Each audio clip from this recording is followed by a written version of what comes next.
Hi, this is Dr. Stephen Bracci, Verve Medical Cosmetics. What's the difference between Botox and Dysport? These are medications called neurotoxins, and they're used to reduce muscle activation. Other neurotoxins that you may know of are called Jeveau, XEOMIN, and Daxxify.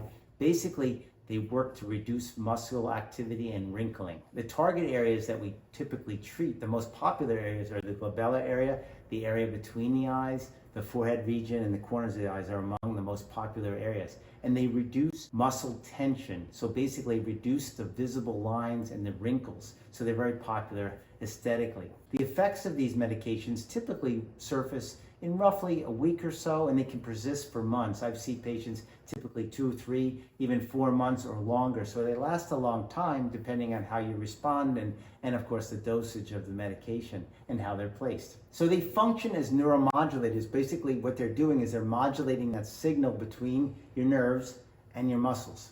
So they block the protein signals between the nerves and the muscles, and they basically halt or reduce muscle activity. And again, this diminishes the wrinkling and the movement lines that we see.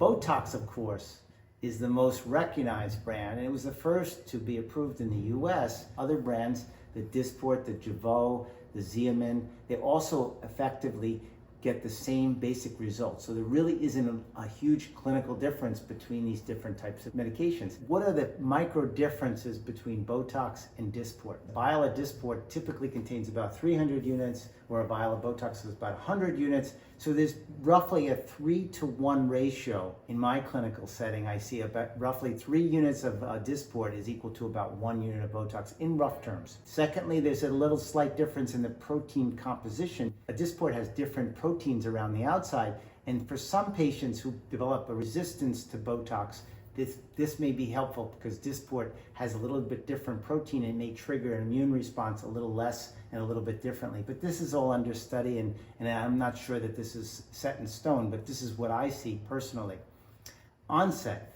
Basically, Dysport works a little bit sooner. I see both Dysport effective patients give results in about 3 or 4 days, where Botox generally takes more like a week, 5 to 7 days. So there's a little bit difference on how quickly it onsets. Both medicines are mixed with a bacterial saline or water, a liquid, and basically they're turned from a powder into a liquid, and that's how they're injected.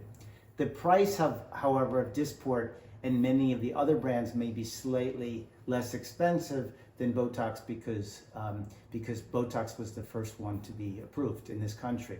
So the effectiveness of this medication depends on, of course, the provider's techniques, and also you should be cognizant of the pricing and make sure you're getting enough units. So it's units, pricing, technique, and most importantly, just your feeling on how the results are, because obviously everybody has a unique muscular appearance, and you want to have those medications titrated or adjusted to your particular needs. So a lot of that is in the hands of the provider.